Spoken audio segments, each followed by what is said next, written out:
Bonjour et bienvenue dans cette deuxième vidéo correspondance. Aujourd'hui on se penche sur la question d'une personne qui m'écrit quasiment quotidiennement sur Instagram et qui soutient mon travail depuis des mois et je l'en remercie énormément.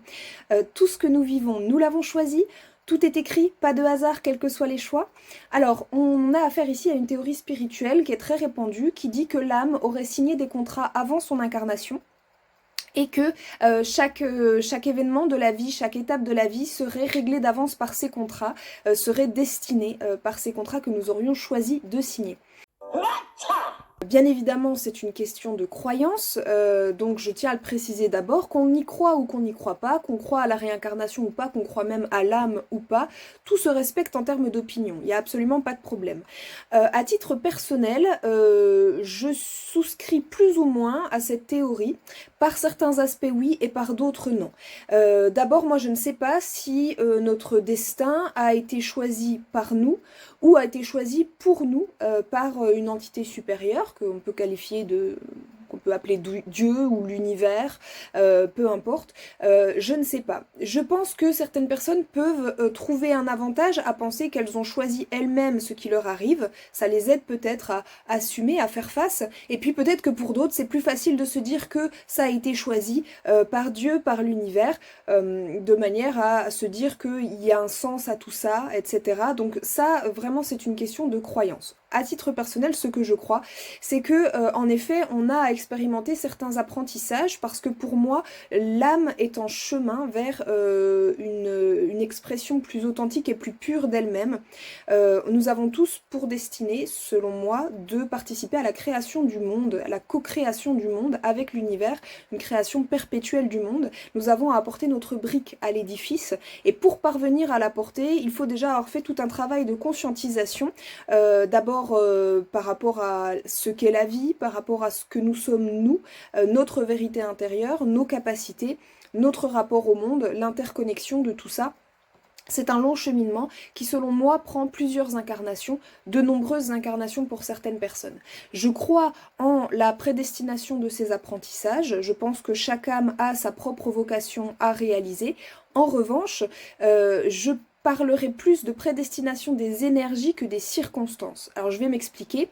Par exemple, si une âme doit apprendre à développer des énergies de guérison, pour se mettre au service du monde et guérir les autres.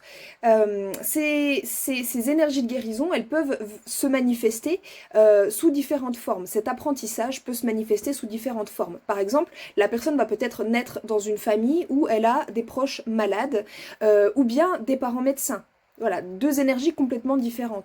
Peut-être qu'elle va elle-même vivre des épreuves, ou la maladie ou d'autres choses, et que par un processus de résilience, ça va la rendre apte à témoigner de l'empathie aux autres et à développer son propre biais de guérison pour aider les autres dans les mêmes épreuves. Peut-être que cette personne va rencontrer un guérisseur très inspirant et que cette personne va, à son contact, se rendre compte de la portée de sa vocation et se mettre à développer ses capacités. On voit bien que les énergies peuvent être similaires et non semblables dans la manière dont elles se manifestent. On le voit notamment dans les schémas relationnels. Ça nous est tous déjà arrivé de rencontrer de manière, à la suite, plusieurs personnes qui présentent des caractéristiques similaires, mais qui ne sont pour autant pas les mêmes personnes.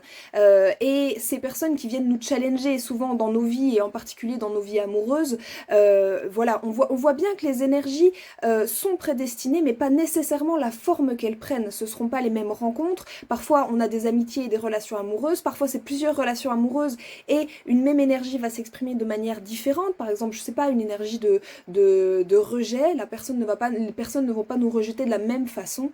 C'est possible.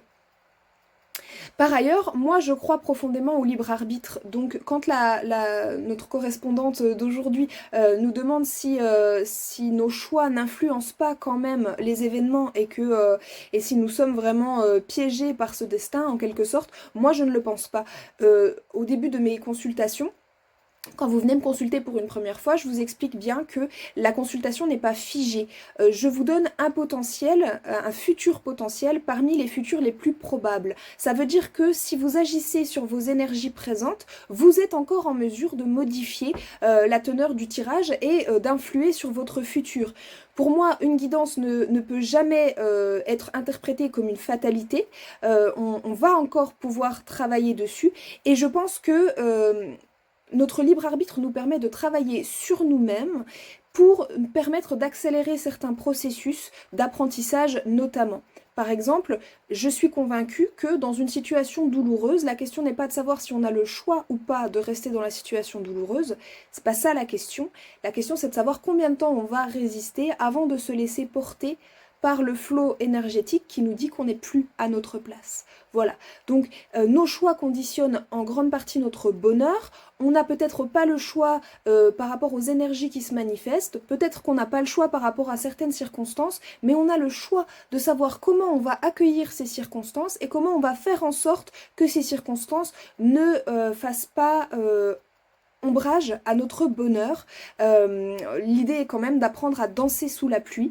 Donc il est question vraiment de prendre aussi connaissance de ce qu'on contrôle et de ce qu'on ne contrôle pas, et de prendre pleinement le pouvoir sur ce qu'on contrôle, sur ce qu'on peut décider aujourd'hui pour faire en sorte que demain soit meilleur.